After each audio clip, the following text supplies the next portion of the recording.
नमस्कार दोस्तों, कैसे हो आप सभी। उम्मीद करता हूँ काफ़ी अच्छे होंगे। दोस्तों हमारा जो टॉपिक चल रहा था वो था प्रत्यय। दोस्तों प्रत्यय की एक क्लास दोस्तों कल हो चुकी थी। अगर आपने वो नहीं देखी है तो ज़रूर उसको जाकर देखें। मैंने बहुत अच्छे से वहाँ चीज़ें एक्सप्लेन की है।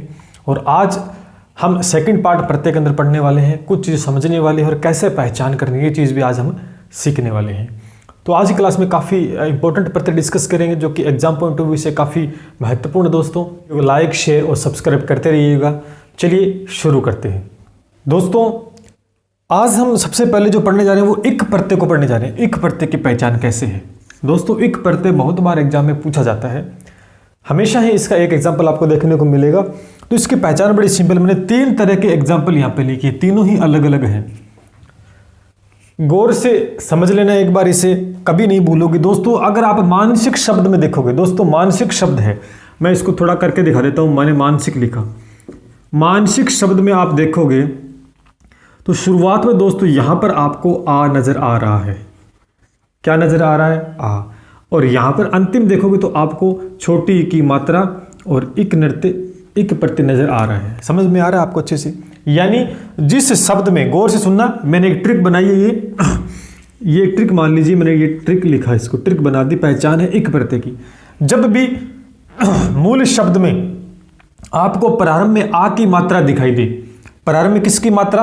आ की मात्रा दिखाई दे और अंत में आपको इक प्रत्यय नजर आ जाए, यानी छोटी ई की मात्रा दिखाई दे, सीधा करना, छोटी ई की मात्रा दिखाई दे, तो वहां पर आगे इक, तो यहां पर कौन सा प्रत्यय हो जाएगा? इक। अगर गौर से देखेंगे दोस्तों यहां पर मानसिक में देखो आ की मात्रा, लास्ट में छोटी ई की मात्रा, फिर क्या है? इक प्रत्यय हो गया।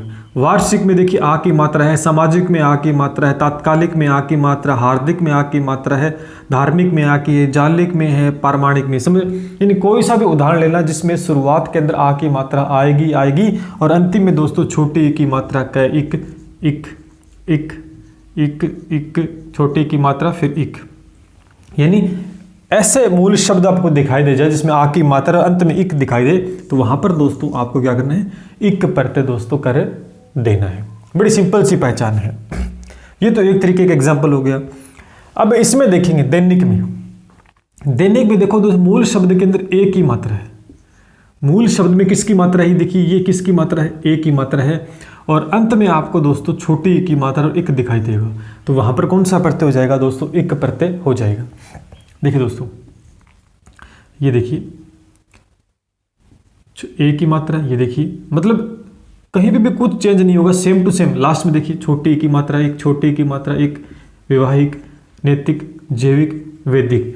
तो सिंपल सी पहचान इक प्रत्यय की। शुरुआत के अंदर अगर आपको मूल शब्द में आ की मात्रा दिखाई दे जाए, उसके बाद में इक, छोटी की मात्रा या ए की मात्रा दिखाई दे जाए और इक, और उसके बाद में यहाँ पर देखिए ये किसकी मात्रा दोस्तों? ये ओ की मात्रा है। किसकी मात्रा आ गई है? ओ की मात्रा आ गई। तो आप गौर से देखेंगे तो भौतिक, ये देखिए कोई सब शब्द उठा लेना, ये दिखाई देगा लास्ट में आपको छोटी की मात्रा इक इक इक और इक। तो सिंपल सी बात है, इसके अंदर आपको इक प्रत्यय टिक करना है। बड़ी सिंपल सी पहचान बताई मैंने। अब आपसे एक प्रश्न, अब इस तरह का प्रश्न पूछ लिया। अब इसमें देखो दोस्तों, आपसे एक प्रश्न पूछ लेगा, एक और तरह का प्रश्न पूछ सकता है कि आपको ये शब्द दे दिए, जैसे आपको ये शब्द दे दिया, जैसे मानसिक दे दिया।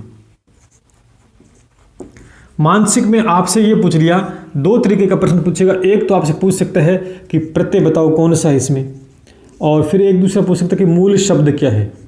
मूल शब्द क्या है, ये प्रश्न आपसे पूछ सकता है। यानी 2 तरह के प्रश्न बन सकते हैं। तो प्रत्यय तो आप बता ही दोगे दोस्तों कि इक प्रत्यय है। क्या हो गया? इक प्रत्यय। और इक प्रत्यय की पहचान मैंने आपको बता दी। अब मूल शब्द देखना है। मूल शब्द देखना है मानसिक में। अगर गौर से देखो, मैं यहां लिखता हूं मानसिक। मानसिक एक शब्द समझा देता हूं आपको। मैंने बताया था आ की मात्रा शुरुआत में दिखाई देगी, लास्ट में एक, तो उस आ की मात्रा को हटा देना है। मैंने इस आ की मात्रा को हटाया तो ये बन गया मैं, आ चला गया। फिर आपको वहां तक चलना जहां पर छोटी ई की मात्रा है, तो उसके बाद में न और स, और स के ऊपर छोटी की मात्रा जब ये हटा देंगे, क्योंकि इक प्रत्यय बनेगा तो स आधा हो जाएगा, तो मनस। तो मूल शब्द जो दोस्तों है वो इसके अंदर क्या है? मनस है। ये भी प्रश्न आपसे पूछा जा सकता है, बड़ा सिंपल सा है। अब देखिए दोस्तों, वार्षिक में आ की मात्रा हटा देंगे तो वह बचेगा, फिर यहाँ पर छोटी की मात्रा हटा देंगे तो क्या बचेगा? मूल शब्द वर्ष आ जाएगा। इसे मूल शब्द क्या आ जाएगा दोस्तों? वर्ष आ जाएगा। इसमें सामाजिक में मूल शब्द पूछेगा तो आप कह सकते हैं कि स है, स बचेगा, रा की मात्रा निकाल देंगे, फिर समाज बचेगा, क्योंकि ई हटा दे तो समाज मूल शब्द हो जाएगा। इसमें भी तत्काल मूल शब्द हो जाएगा। यानी इस तरीके से आपको मूल शब्द की भी पहचान पूछी जा सकती है। इससे बढ़िया तरीका को दोस्तों हो ही नहीं सकता है। ये बहुत ही महत्वपूर्ण है एक प्रत्यय, इसलिए मैंने बड़े आराम से आपको समझा दिया है। ठीक है, अब चलते हैं आगे। अब दोस्तों कुछ हम और महत्वपूर्ण प्रत्यय डिस्कस करेंगे। देखिए दोस्तों, सीधे सीधे एग्जाम में आते हैं, जो एग्जाम में आते हैं वही हमने पढ़े हैं, बाकी आप डिस्कस कर सकते हैं, आपके पास गाइड्स नोट्स वगैरह जो भी हैं। देखो दोस्तों, त्वय, यानी ये आपको प्रत्यय दे रखा है। अब इसकी पहचान देखो दोस्तों, बड़ा ही सिंपल है। यानी दो शब्दों को अलग करना, दोनों का एक अलग अर्थ होना चाहिए। देखिए दोस्तों, इसमें देखिए त्वय प्रत्यय है, ये आधा तय और वह। अब देखो इन दोनों को अलग करेंगे तो एक शब्द बन रहा है। बंधु एक अलग शब्द है और त्वय एक अलग शब्द है। पुरुष एक अलग शब्द है, इनको अलग करते, यानी जब अंतिम शब्द के अंतिम वर्ण पूरा त्वय दिखाई दे जाए तो आपको वहां पर ये प्रत्यय त्वय प्रत्यय करना होगा। देखो दोस्तों, अलग करके देख लीजिए आपको पहचान। जैसे नारीत्व, तो नारी एक अलग शब्द हुआ कि नहीं हुआ? देखो दोस्तों, जिसका एक अर्थ होता है प्लस में त्वय हम लिख सकते हैं क्योंकि एक प्रत्यय है, तो इसका मतलब एक शब्द बन रहा है पूरा पूरा। स्त्री एक शब्द है, सती एक शब्द है, आगे त्वय हो जाएगा। यानी बिल्कुल सिंपल सी पहचान है, आपको ये देखना है और आगे एक मूल शब्द सही से देखना है, बस खेल यहीं पे भी खत्म हो जाएगा। अब देखो दोस्तों, मान, ये बहुत इंपॉर्टेंट है, कई बार पूछ लेते हैं। अब देखो दोस्तों, श्रीमान, मतिमान, शक्तिमान, बुद्धिमान, अगर गौर से देखें तो श्री एक अलग करते ही श्री अलग हो जाएगा और मान अलग हो जाएगा। कई दोस्त मेरे आन प्रत्यय कर देंगे इसमें, कई इसमें है ना, कई इसमें ये बोल देंगे कि आन प्रत्यय है। ठीक है, मान लेते आन प्रत्यय दो गुरुदेव, आन प्रत्यय दो, श्री में कोई शब्द थोड़ी होता है, आ यहाँ से अलग कर देंगे तो श्री में कोई शब्द थोड़ी होता है, मति में कोई शब्द थोड़ी होता है, शक्ति में कोई शब्द थोड़ी होता है। ध्यान करना, जब अलग करें तो श्री मान, मति मूल से मति मान, शक्ति मान, बुद्धि मान, यानी दोनों एक अलग अलग शब्द बन रहे हैं यहाँ पर। तो अंतिम अक्षर जब पूरा आपको मान दिखाई देगा, देखो दोस्तों पूरा मान यहाँ पर दिखाई दे रहा है और आगे जो शब्द बन रहा है उसका एक पूरा अर्थ होता है, तो यहाँ पर मान प्रत्यय होगा, न कि आन प्रत्यय होगा। आप आन प्रत्यय मत कर देना, ठीक है। अब ये जैसे ये हो गया वाला, दूध वाला, दूध एक अलग शब्द है, दूध एक पूरा अर्थ है और ये वाला, ठीक है। कई इसमें तो ये ना कर दे, कई ला प्रत्यय भी बोल देंगे, आ प्रत्यय भी बोल देंगे, ऐसा नहीं करना है। घर एक पूरा शब्द बन रहा है अलग, वाला, रख अलग शब्द है वाला, सब्जी का अलग शब्द है वाला, यानी यहाँ पर कौन सा प्रत्यय हो गया? वाला प्रत्यय हो गया, ठीक है। इसी तरीके से वान प्रत्यय, धन पूरा एक अलग है शब्द और वान एक अलग पूरा शब्द है, तो यानी वान यहाँ पर प्रत्यय हो जाएगा। कोच वान, ज्ञान वान, रूप वान।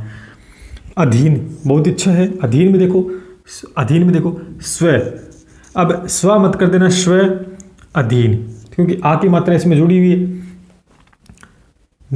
देवाधीन, पराधीन, तो यानी कहने का मतलब आपको अधीन एक पूरा प्रत्यय यहाँ पर करना है। कई मेरे भाई ईन प्रत्यय ना कर देंगे, बड़ी की मात्रा लगी हुई ना बड़ी की, तो ये ना कर दे कि ईन प्रत्यय है, क्योंकि ईन प्रत्यय करते ही ये पराध कोई शब्द, अब ईन प्रत्यय कर देंगे तो ये बन गया फिर पराध, तो पराध कोई शब्द थोड़ी होता है, पराध तो कुछ मतलब ही नहीं इसका, तो ये दोस्तों नहीं होगा।